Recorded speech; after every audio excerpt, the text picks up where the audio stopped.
There's so many different ways to love the great game of football. I've loved it since I was old enough to speak. And my favorite way has always been the narrative way. Good morning to you. Good Thursday morning. I'm Dejan Kovacevic of DK Pittsburgh Sports, and this is Daily Shot of Steelers. It comes your way bright and early every weekday. If you're into hockey and or baseball, I also offer daily shots of Penguins and Pirates where you found this.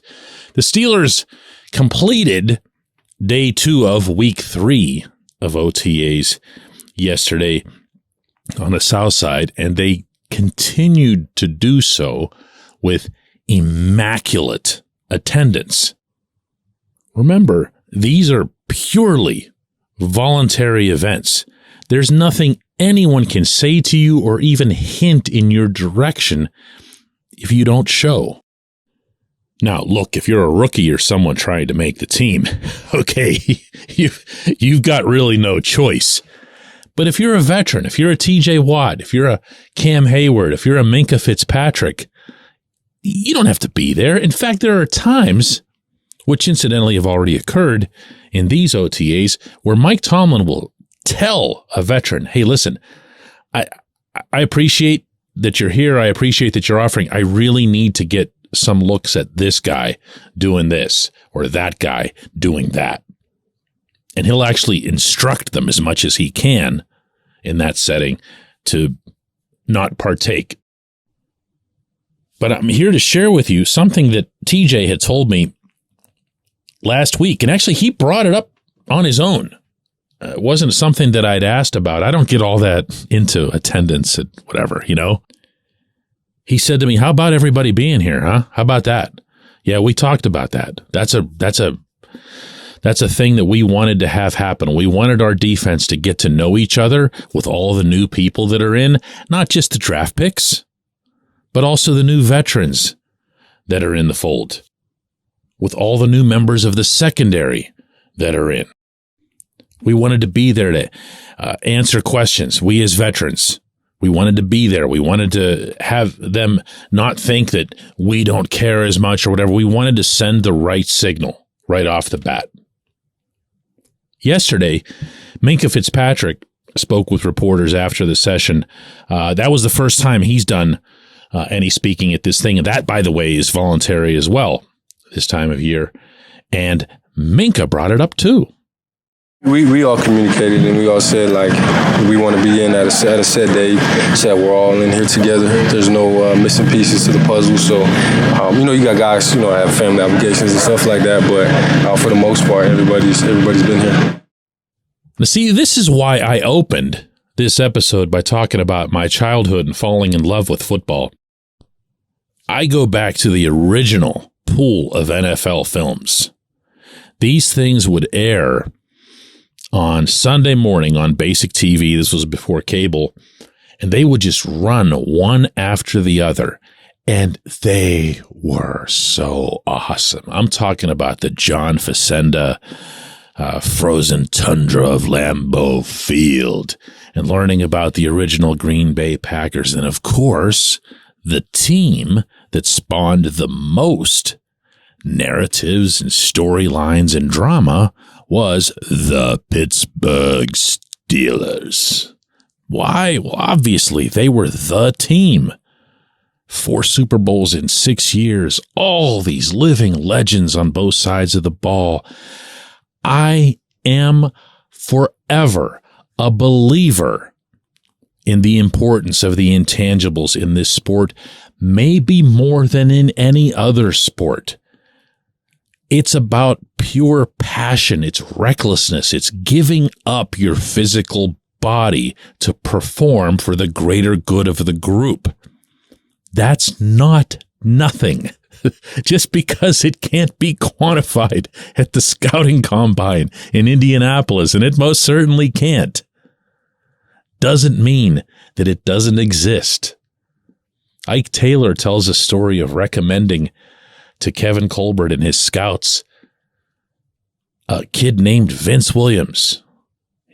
I don't care what he does on his tests. I don't care about this or that or anything else that you see that shows up.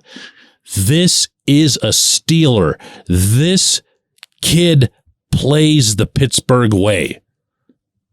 And what do you know? Steelers get to the 6th round, and they take Vinny. And what does Vinny do? He knocks everybody's heads off in Latrobe. Makes a pretty nice career for himself. This stuff matters. Don't ever, ever, ever roll your eyes at it. Don't ever, ever, ever overinflate things like fantasy points and other stuff that we talk about. And now that football is getting into some more advanced analytics, advanced grading, advanced film study, never take it too far. Watch the players. Listen to the players. Listen to some of that audio that gets provided when they're mic'd up. Watch their mannerisms when you're out at St. Vincent. I love what these guys just did. I love even more the fact that they want you to know about it. You got to understand, when they're talking to me, they're not really talking to me. They're talking to you. They know I'm going to share it with you.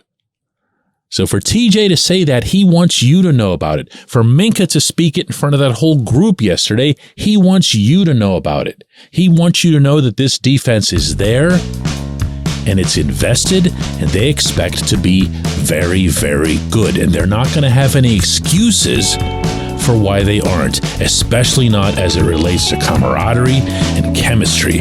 When we come back, J1Q. This segment of Daily Shot is brought to you by our good friends at Mike's Beer Bar. They're located on Federal Street, directly across from PNC Park. Mike has more than 500 beers on tap, including from more than 50 local breweries. Stop in and say hello. Tell Mike we sent you. Mike's Beer Bar.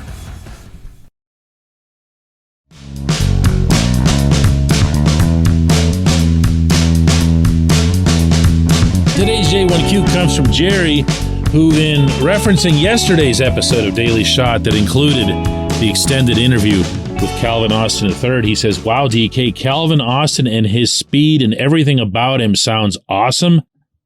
Some blow right by you speed is exactly what this offense could use.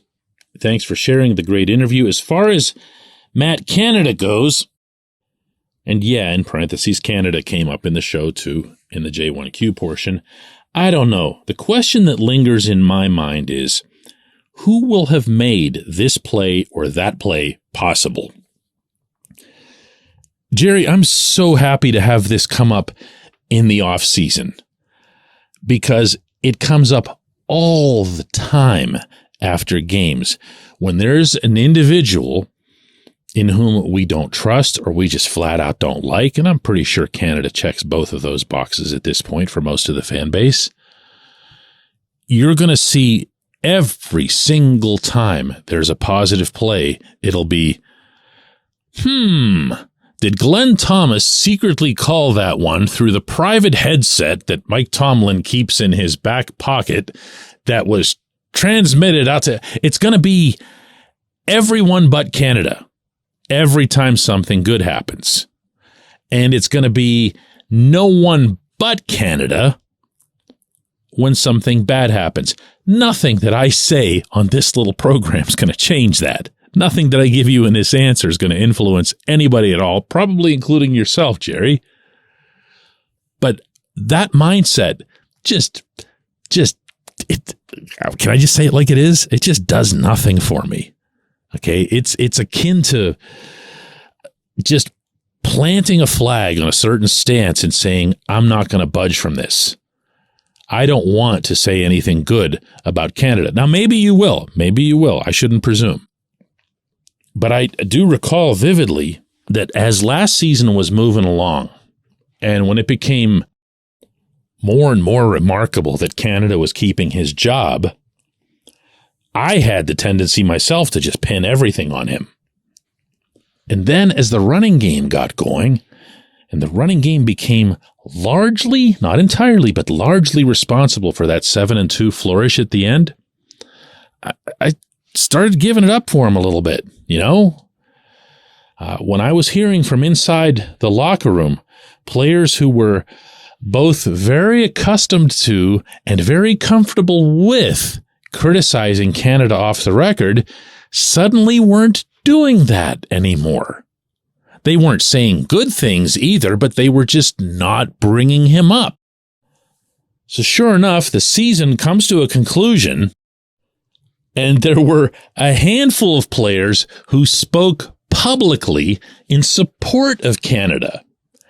Some of whom, I can tell you here, as I'm not going to name names, this is off the record stuff, but some of whom were the same ones who were trying to get my attention to complain as the season was proceeding. Okay? And that's fine. That's their right. You know, there's on the record and there's off the record for everybody. So what I did in turn is I interpreted that to mean that, hey, maybe this guy wasn't so bad. At least not in that specific facet, meaning the running game. So I guess the answer that I've got for you is, A, it really doesn't matter. It definitely doesn't matter internally who gets the credit and who gets the blame. That's an us thing. It's not a them thing. They're looking for a result. If they get the result, they're all happy. If they don't get the result, they're all bummed out. That's a Tomlin culture thing. He wants everybody whooping it up and hooting and hollering when they win, and he doesn't expect anybody to enjoy anything about any loss. If everyone kind of adopted that on the outside, yeah, that's not going to happen either. I appreciate the question. I appreciate everybody listening to Daily Shot of Steelers. We're going to do another one of these tomorrow.